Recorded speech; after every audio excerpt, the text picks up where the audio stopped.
কিছুক্ষণ আগে, ঘন্টা দুই আড়াইক আগে বাংলাদেশে ঢাকায় একটি অত্যন্ত দুঃখজনক এবং জঘন্য একটি ঘটনা ঘটেছে।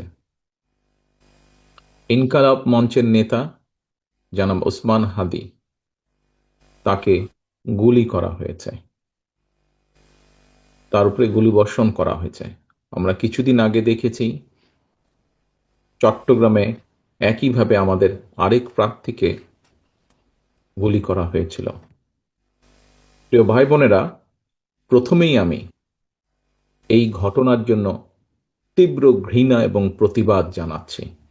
আমাদের উচিত হবে সারা বাংলাদেশে গণতন্ত্রের পক্ষে যত মানুষ আছে প্রত্যেকটি মানুষের উচিত হবে এই ঘটনার তীব্র প্রতিবাদ এবং ঘৃণা জানানোর। আসো, আমাদের আজকের এই অনুষ্ঠান থেকে আমরা এই ঘটনার প্রতি তীব্র ঘৃণা এবং প্রতিবাদ জানাই এবং একই সাথে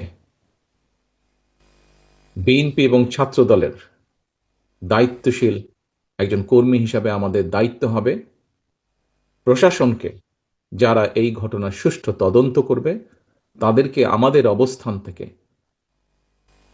সহযোগিতা করার কোনো স্কোপ সুযোগ যদি থাকে, আমরা আমাদের সর্বোচ্চ সহযোগিতা করব, যাতে করে তারা প্রকৃত যে দোষী ব্যক্তি তাদেরকে খুঁজে বের করে দেশের আইন অনুযায়ী তাদেরকে শাস্তি প্রদান করতে পারে। প্রিয় ভাই বোনেরা,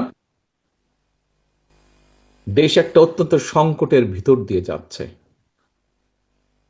আমরা দেখেছি গত এক বছরে বিভিন্ন সময় বিভিন্ন ব্যক্তি, বিভিন্ন সংগঠনের সদস্যরা হুমকি দিয়েছে প্রকাশ্যে যে প্রত্যাশিত নির্বাচন আগামী ফেব্রুয়ারি মাসে, সে নির্বাচনকে তারা হতে দেবে না, বাধাগ্রস্ত করবে।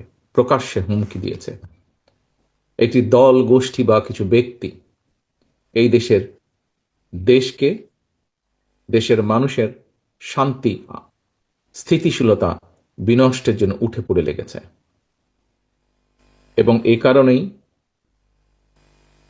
বাংলাদেশ জাতীয়তাবাদী দল এবং একই সাথে যারা বাংলাদেশের অস্তিত্বে, স্বাধীনতা, সার্বভৌমত্বে বিশ্বাস করেন, দল ছোট বড় বিষয় না, যারা বাংলাদেশি জাতীয়তাবাদের অস্তিত্বে, বাংলাদেশের অস্তিত্বে বিশ্বাস করে, সবার আগে বাংলাদেশ, এই নীতিতে যারা বিশ্বাস করে, আমাদের প্রত্যেকটি দল, প্রত্যেকটি নেতা, প্রত্যেকটি কর্মী, প্রত্যেকটি মানুষকে আজ অতীতের যে কোনো সময় থেকে সবচাইতে বেশি ঐক্যবদ্ধ হতে হবে।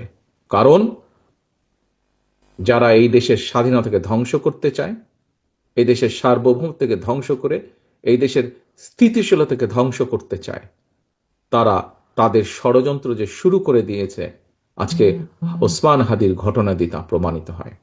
আমরা বিভ্রান্তি ছড়ানো থেকে প্রত্যেককে বিরত থাকতে হবে। কেউ যাতে কোনো বিভ্রান্তি ছড়ানোর সুযোগ না পায়, সেই ব্যাপারে আমাদেরকে সচেতন থাকতে হবে। এবং একই সাথে তদন্তের স্বার্থে যারা তদন্ত করবে, সত্যিকার অপরাধীকে যারা ধরবে, আমাদের অবস্থান থেকে যতটুকু সম্ভব আমরা সর্বোচ্চ সহযোগিতা করব।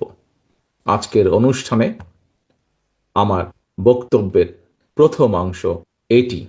আমাদেরকে প্রতিবাদ গড়ে তুলতে হবে এবং যে কোনো মূল্যে অন্যায়ের বিরুদ্ধে প্রতিবাদ গড়ে তুলতে হবে, যে কোনো অন্যায়ের বিরুদ্ধে এবং যে কোনো মূল্যে এই দেশের মানুষ যাতে করে তাদের হারানো গণতান্ত্রিক অধিকার ফিরে পেতে পারে, তার জন্য আমাদেরকে সদা সর্বদা সচেষ্ট এবং সতর্ক থাকতে হবে।